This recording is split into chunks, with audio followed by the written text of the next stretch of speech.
An attempt at grilling goose leg quarters and breast. William Hovey Smith, 2017. I'm the author of Extreme Muzzleloading, and here we make an attempt to grill some goose leg quarters and breast, but not too successfully. This is Hovey Smith, the Backyard Sportsman. We're about to engage in the cooking of the leg quarters and goose breast from a recently processed goose. And I have my grill going here, and we have used some interesting tools. This little Norwegian hatchet, for example. That one to split our wood. We have our Billy Joe Rubidoux rib flipper here, which we're going to use. And we're now, with Hovey's Knives of China, going to be producing a commercial model out of stainless steel. And this is the blank we have cut for it. And so you can place your orders now for a rib flipper. We are able to produce them. Let's see how our coals are doing.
We have our grate on. Think around a little bit. There we go. And I'll bring the camera up so you can see what's happening. I don't have a tremendous amount of coals in there because we're not going to do a tremendous amount of cooking. Just 2 leg quarters and 2 breast. And here's what the leg quarters look like. As you can see, plucked. So we're going to put them over here. We've got some active flames there. I don't want to put it directly on top, but somewhat nearby.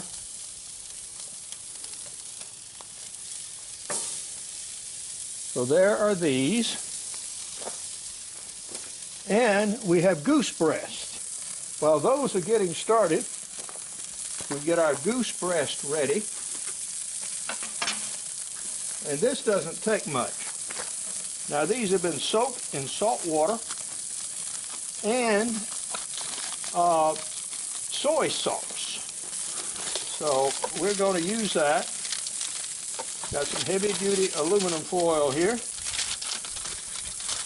Take our breast, put it in the foil.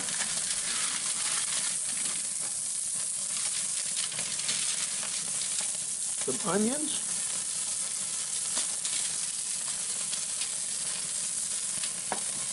Always onions. Tin it.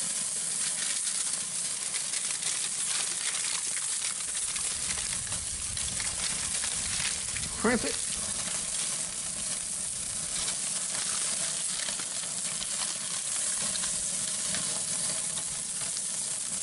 A little water.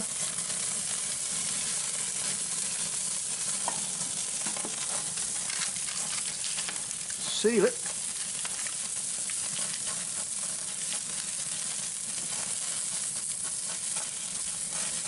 And now we put this packet on the top rack. In the meantime, interesting things are happening to our leg quarters over here. It looks like it's time to flip them.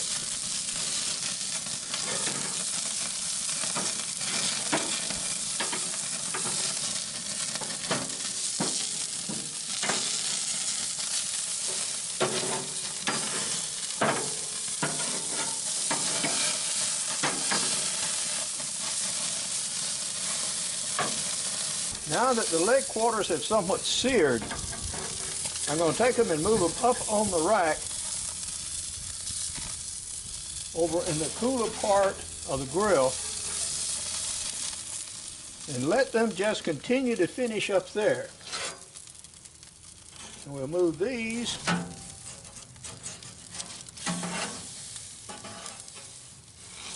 over toward the center and close it up and just let it do its thing.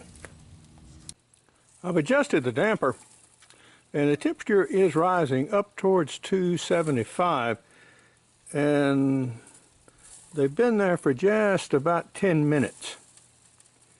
So we're going to open it and take a look at those leg quarters just to make sure they aren't coming along too fast.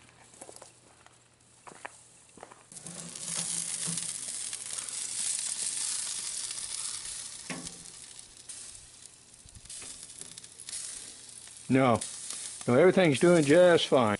After 20 minutes, the leg quarters are done. These are about medium, I would say.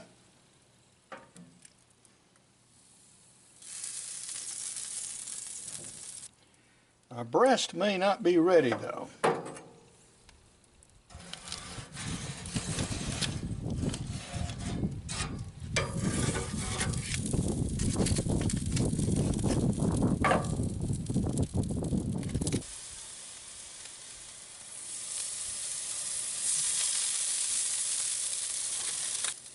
There's plenty of juices that have cooked out of them.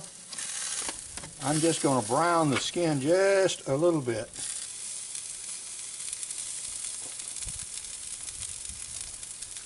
Now the longer you cook them, the more they dry out. So that should about do. How did things do? Well, the technique certainly needs more development. Gnawing on this leg quarter was pretty tough. I sort of felt like Neanderthal sitting before the cave gnawing on a piece of meat, and I'm sure he had much the same experience. The thigh here was good, succulent, tasty meat. That off the drumstick was pretty hard to pull, and even my cooking assistant over here had problems pulling meat off this bone.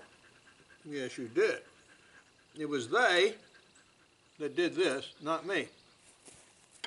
So far as the breast went, it turned out to be a little pink in the middle, which was just fine. It was not absolutely tender. It was edible, a little bit on the chewy side. Yeah, you do need to have teeth to eat this cooked this way.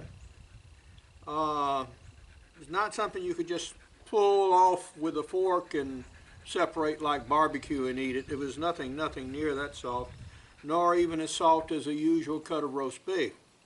So it was tougher than both of those, but not as tough as it would be if you had just stuck it on the grill all the way and grilled it dry.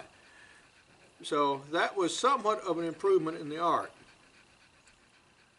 For general edibility though, I prefer the roasted goose. Now there is another way, and I've not done it myself but seen it illustrated, and others have it on YouTube, and that is to take these goose breasts and slice them thinner and pound them actually lightly and cook them in oil just very slightly, just brown them on both sides so that they come out medium rare. And those, from all appearances, would turn out much softer if you can eat medium rare bloody meat. I prefer mine a little much further along. So the next one I get, we'll go ahead and cook in such manner and see if we can make some improvement. This didn't really work quite as well as I expected. It needs slow cooking longer to actually tenderize it.